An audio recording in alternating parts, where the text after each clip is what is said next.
memang sengaja mau memberi kajian yang ringan tapi bermakna. Karena agama ini sebetulnya dimulai hal-hal yang ringan. Nggak ada ceritanya filosofi agama itu berat. Karena jubilatil ukul ala qabulil haqqi. Semua ulama berpendapat akal itu dipaksa untuk menerima kebenaran. Saya pernah ditanya seorang dokter, dia tanya gini, Pak, zina itu kan enak, kenapa haram? Lalu tidak enaknya zina di mana? Terus dia saya tantang, andai kan zina wajib kamu bingung, kok bisa? Kalau setelahnya terus tak suruh lagi kamu bisa, ya udah bisa. Akhirnya dia mikir ya, kalau wajib malah bingung, harus mengumpulkan uang untuk murder. Dan kalau dia senang seseorang tidak harus kesampai. Ya kan, kalau kamu senang seseorang kan tidak mesti dia senang kamu. Kan repot kan? Kalau senang tidak mesti dia senang kamu, atau nggak senang maunya dibayarkan repot. Mendingan diharamkan terus tidak usah, kan enak malah. Tidur di kamar happy santai. Syukur-syukur itu terganti oleh sujud, oleh munajat, oleh kesenangan-kesenangan yang religi.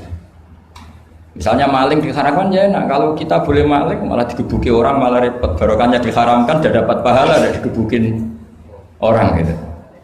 Sama, jadi perlu membuat argumentasi agama itu penting. Selama ini ada kesolehan-kesolehan amatir, itu yang sering saya kritik setiap saya ngaji itu, kesolehan apa? Amatir. Misalnya gini, kadang-kadang orang ngeluh gini, Islam itu repot, mau kebar gak boleh, mau bebas gak boleh, andai kan boleh semua kan enak. Pertanyaannya adalah ketika boleh semua, apakah lembaga maksiat ini tidak ada aturan? Kan tetap ada aturan. Boleh pakai kalau bayar, itu aturan enggak? Aturan. Kalau yang cantik mahal kan aturan. Kalau homer atau arak yang enak mahal kan aturan. Artinya gini, di tempat yang maksiat pun banyak apa? Aturan. Kenapa aturan di tempat maksiat kamu anggap kebebasan, sementara agama ngatur kamu anggap pengekangan? Nah, ini namanya soleh amatir apa? Soleh amatir itu yang latihan soleh. Tapi kalau solehnya sudah lama, kayak saya ini masuk soleh sudah lama, tidak tahu saya. Dari Gus Bak Syukur yang nggak seneng namanya akan komentari ujub, ya sudahlah itu biasa manusia seperti itu. Seperti sama merengut, yang senang akan bilang pemikir serius, yang nggak seneng kok merengut gitu. Orang ita itu ya gitu, yang seneng bilang wah itu sibuk ngalor ngidul gitu. Yang nggak seneng kan bilang wah ita itu gitu. Jadi itu kan nggak usah dipikir lah, komentar orang itu nggak usah dipikir. Jadi ini penting saya utarakan. Sehingga saya berpikir, terutama untuk zaman akhir. Saya ulang lagi, terutama untuk zaman akhir. Saya buktikan sekian ayat. Sebenarnya saya hafal Quran, tapi ini tak bawa Qurannya supaya nanti kamu bisa nyari ayatnya. Syukur-syukur kamu bisa nyanyi saya hafal Quran bagus ini. Kalau enggak ya kacau ya. Sekarang banyak orang bantah apa orang hafal Quran, dia sendiri nggak hafal. Saya sering di Jogja, saya mau tanya tafsir sama jenengan, karena tafsir Kemenak itu ada kesalahan sekian 2000 itu, tak tanya kamu hafal Quran enggak? Aduh repot ini kata saya. Ini kayak Tyson tinju sama Elias Pikal gitu. Kalau kelasnya nggak sama mati soalnya.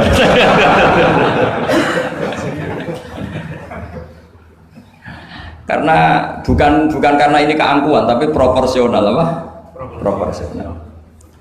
Saya cerita yang ringan-ringan saja, sebagaimana sanad saya dari guru-guru saya ila Rasulullah Shallallahu Alaihi Wasallam. Agama itu dimulai dari kesenangan, happy, farah kalau dalam bahasa Arab al-farah. Ayatnya jelas, kul bi fadlillah wa bi rahmatih fa bidzalika falyafrahu. Ingat Muhammad dengan fadl Allah, anugerah Allah dan rahmatnya, kemudian dengan itu kamu harus senang. Sehingga dengan senang kepada Allah dan Rasul itu nikmatnya Masya Allah. Andai kan senang itu bisa ditakar, orang yang sedang tahajud menangisi dosanya plus menangisi nasibnya kalau di perantauan itu. Itu senangnya sama orang yang sedang dugem itu mesti kalah, mesti senang yang sedang tahajud. Karena orang-orang maksiat itu sebenarnya orang-orang susah. Kalau tidak susah gimana? Setelah itu semua ditanya senangnya di mana? Tidak tahu dia mabuk. Sementara senang kamu ingat betul tadi malam saya nangisi dosa-dosa saya, nangisi nasib saya, kemudian tenang karena kembali ke Allah, kembali ke Rasul. Itu luar biasa senangnya. Tapi masalahnya sekarang ibadah itu kayak ancaman. Kalau ada pondok mewajibkan tahajud itu santrinya itu sudah mendelik dulu. Kalau di masjid-masjid gini itu Kira-kira diwajibkan tahajud orang juga protes. Ini aliran sesat, sunat kok diwajibkan. Jadi agama itu banyak keunikan. Tapi yang jelas saya pastikan kamu harus senang. Kata Rasulullah Shallallahu Alaihi Wasallam tadi, salasun mangkun nafihi wajata halawatal iman. Tiga hal ini, kalau tiga hal ini ada pada kamu, ada pada kita, pasti kita ini menemukan halawatal iman, manisnya iman. Yaitu satu, ayyakuna Allahu wa rasuluhu ahabba ilaihi mimma siwahuma. Bahwa Allah dan Rasul itu lebih Anda cintai ketimbang yang lain. Mencintai Allah itu nikmatnya Masya Allah. Caranya gimana supaya kita istiqomah ibadah? Anggap hidup kami itu sehari. Saya ini di Jawa, celok besar, tapi punya uang 200.000 itu ngira banyak sekali. Bukan banyak, banyak sekali. Karena saya ngitung hidup itu per hari. Karena aturannya orang soleh, sama tak ijazahi, pasti kamu gak mau. Karena kamu pecinta won. Pasti tidak mau. Syarat sahnya orang soleh itu harus nganggap hidup itu hanya sehari. Hanya apa?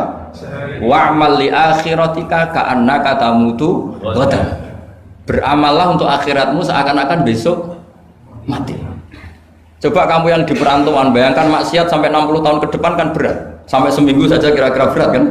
Tapi kalau bayangkan saya tidak akan maksiat semalam ini karena besok saya mati, sukses. Besok berpikir gitu lagi, saya tidak akan maksiat kan hanya sehari. Ternyata besok hidup lagi. Berpikir gitu lagi, tahu-tahu mati betulan setelah 60 tahun. Jadi itu apa ya, satu konsep dari Rasulullah supaya orang itu meninggalkan maksiat itu ringan karena bayangannya hidup hanya. Coba yang ahli maksiat itu diberitahu besok kamu mati, kira-kira malamnya maksiat enggak?